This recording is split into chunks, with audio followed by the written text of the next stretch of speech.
নমস্কার, আমি শ্রীকৃষ্ণ। আজ আরেকটি নতুন পর্বে আপনাদের সামনে উপস্থিত হয়েছি প্রত্যেক দিনের মতো।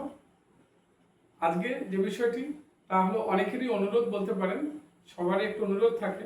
সে হোয়াটসঅ্যাপে অনেক অনুরোধ করেছেন, স্যার এই বিষয় নিয়ে একটু বলবেন। সে লেখা দেখে তো নিশ্চয়ই বুঝে গেছেন নাকি, গাড়ি দুর্ঘটনা এড়ানোর টোটকা। অর্থাৎ গাড়ি কি করে আজ বিভিন্ন 2 চাকা, 3 চাকা, 4 চাকা, অনেকে বাস, লরি ইত্যাদি অনেকে তো আছে, অনেকে চালায়। সেই জন্যে এদের সকলের একটা রিকোয়ারমেন্ট যে দুর্ঘটনা বিভিন্ন, এখন তো রাস্তাঘাটে প্রচুর দুর্ঘটনা ঘটে যাচ্ছে। এই দুর্ঘটনাটাকে কি করে একটু কমানো যায় বা এড়ানো যায় সে বিষয়ে একটু টোটকা উপস্থাপন করছি। তাহলে কি, আপনি একটা বোতলে জল নেবেন, পরিষ্কার বোতলে জল নেবেন। ওই বোতলে কিন্তু খাবার বোতল হলে হবে না, বোতলটা কিন্তু শুদ্ধ বোতল হবে।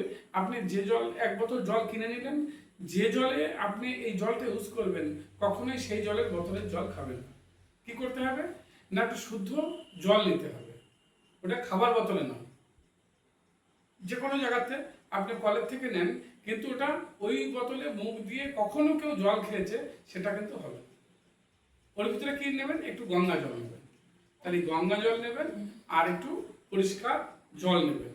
ওই বোতলটা আলাদাই রেখে দেবেন গাড়ির মধ্যে। ওই জল কোনো কাজে ইউজ করবেন না, ওটা ওই গাড়ির জন্য। কি করবেন, প্রতিদিন সকালবেলা গাড়িটাকে পরিষ্কার করবেন। করার পরে আপনি যতগুলো চাকা থাকবে, মোটর সাইকেল হলে 2 চাকা হলে 2 চাকা, 3 চাকা যারা আছে 3 চাকা, 4 চাকা হলে 4 চাকা, 10 চাকা হলে 10 চাকা, ওই জলটা আপনি একটু করে ওই বিভিন্ন চাকায় আপনি দিয়ে দেবেন। দেওয়ার পরে ওটাকে এবার আপনার আরাধ্য দেবতা স্মরণ করে নিয়ে তারপরে সকালবেলা গাড়িটা স্টার্ট দেবেন। তাহলে দেখবেন অনেকটাই দুর্ঘটনার কবল থেকে আপনার রক্ষা পেয়েছেন। তবে অবশ্যই আমাদের মনে রাখতে হবে যে টোটকা কিন্তু পার্মানেন্ট কোনো সলিউশন নয়।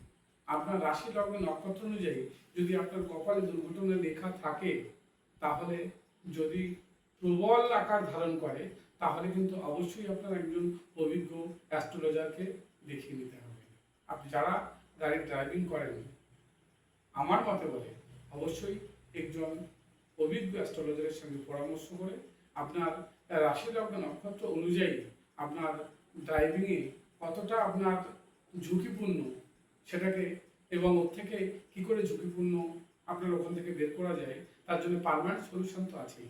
এটা একটা টোটকা বলতে পারেন। এর জন্যে আপনি অনেকটা রিকভারি করতে পারবেন। এই নিয়মটি সবাই পালন করবেন, দেখবেন অনেকেই ভালো থাকবেন। আজ এই পর্যন্তই। নতুন কোনো পর্বে নতুন কোনো বিষয় নিয়ে আপনাদের সামনে হাজির হব। তবে এই অনুষ্ঠান কেমন লাগে কমেন্ট সেকশনে সেটা লিখে দেবেন। আর কি ধরনের অনুষ্ঠান আপনি পছন্দ করেন বা আপনারা কি ধরনের অনুষ্ঠান দেখতে আগ্রহী তা কমেন্ট সেকশনে লিখতে ভুলবেন না। আমরা সে অনুযায়ী আপনাদের সামনে অনুষ্ঠান উপহার দেব। আজ এই পর্যন্তই। সকলে সুস্থ থাকবেন, ভালো থাকবেন। নমস্কার।